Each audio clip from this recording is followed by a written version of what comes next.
The public gathered in Harlem City College of New York Tuesday evening to hear a conversation between television personality, now published author, Jason Lee and rap superstar, Remy Ma. I was looking all over for it. I'm glad I got it. You know, he has a pretty good story, so I'm looking forward to reading it.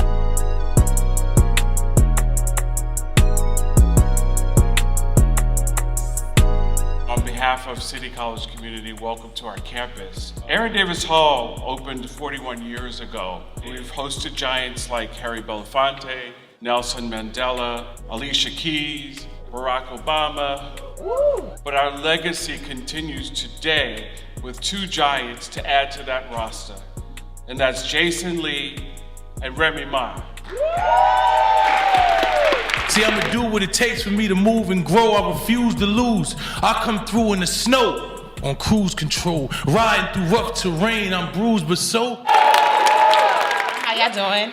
I'm so glad you all came out. We're here tonight, not only to celebrate, but to just discuss a friend of mine, Jason Lee, his book, God Must Have Forgotten About Me. Thank you. You can tell I've really been reading. Look how raggedy it is. Can I just say, give it up for Remy? Because when I interviewed you, you were so pure and so raw and so honest. I appreciate you coming in. It meant a lot. You're the only person I wanted to be here to do this with me, so I appreciate that.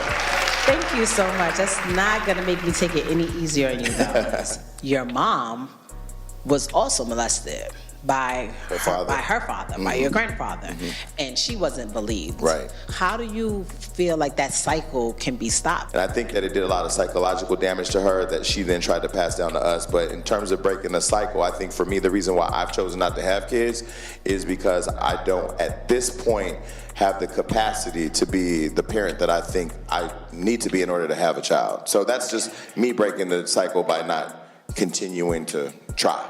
You weren't taken out of your home. Your mom actually gave you to foster care. Why do you feel like she singled you out? So my her grandmother let her come stay with them. I didn't have a family to take me in like that. I think the straw that broke the camel's back with my mom was when she was still prostituting in the motel and I walked in on her with somebody. And she jumped up and started to beat me. And that's a lot for a 7-year-old to handle. Absolutely. I feel like we all have a little bit of PTSD coming from out of the ghetto. If you are treated in a way for so long where you feel like you have no value, and then somebody comes into your life and tells you, take your time.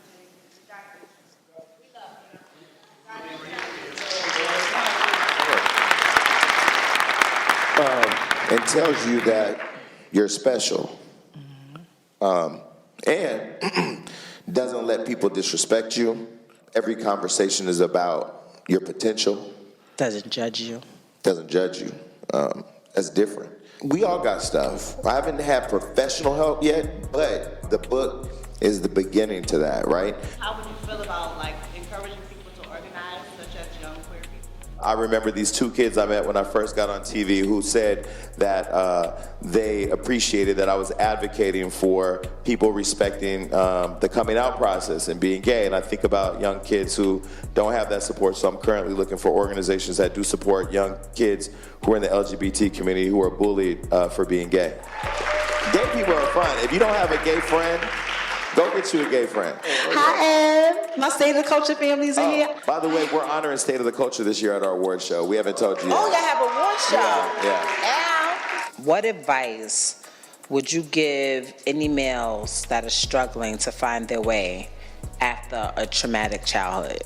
If you learn how to embrace the storm you're going through as a lesson, it's really hard. It's really hard. You got to start right now. Every day is a new day. Right now is a new chapter. You can't change that. And that's what I would say to people. It's easy to live in misery too. And the other thing, be careful who you surround yourself with, because people, they'll be in your ear putting doubt in your mind and have you looking at yourself crazy. Cut all that shit out. I enjoyed this. I did too. I'm glad that I did it. A lot of people lost their lives. They lost their time. I realize time is valuable, so I appreciate everybody who did come tonight to spend their time listening to my story. And please share it. Thank you for coming out, everyone. We enjoyed it. I'm so proud of what Jason was able to put together. His book is very inspiring. It's amazing. It's so thoughtful. It's from the heart. It's his truth. I think I'm inspired to tell my truth. That's how good it was. It's a page turner and it's enlightening. I think it's very needed right now in the culture, as is Jason's needed in the culture. Make sure you got it. God has not forgotten about you, Jason, at all. Jason is just like the truest testament to no matter what you've been through and no matter what you had to go through to get where you're at, you can make it if you put your mind to it. And, you know, I think he's been through more things in his life than most people will experience, and he's at the top of his game right now. You know, Jason is everywhere, doing everything.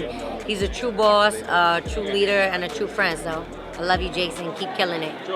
I was emotionally broken and stuff like that because everything that he discussed, I've been through. I've personally been through a lot of what you've been through, so I understand. And it means the world to me to know that someone is sharing that and getting that message. It means a lot to have somebody that can relate to. Thank you so much. I appreciate the support. Thank you. Pleasure again. Nice meeting you. We'll do more. I love this. What is this?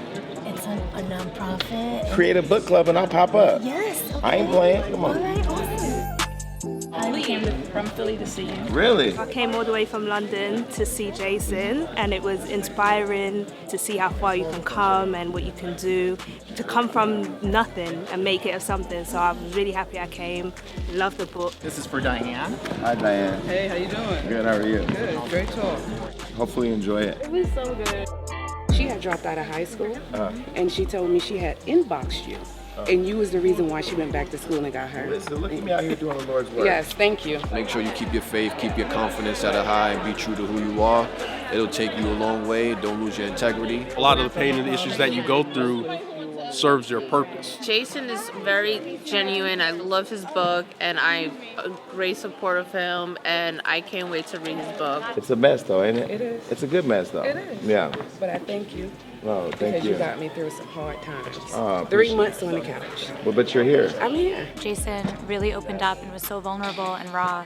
Knowing him for 13 years, I'm still learning more about him and finally getting to see his spirit and his tea when he has been the cup holder for everybody else. It's great to see that he's healing himself and everybody else around him. Jason inspired me to get with it, to activate faith over fear, and I'm actually in the midst of writing my first book, so thank you, Jason. Being that authentic and real and raw is rare, especially in this industry, man. He is a very real person.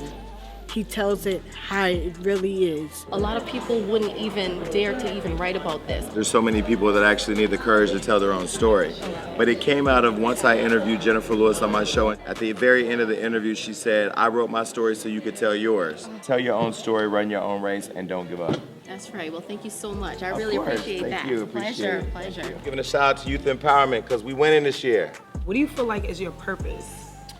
Well, I think that Hollywood Unlocked is definitely my passion, but the purpose now is the work that I'm doing with my book. Lee says this is the first of many conversations centered around overcoming adversity and plans to continue speaking to more youth in the future. Reporting for BronxNet, Darissa White.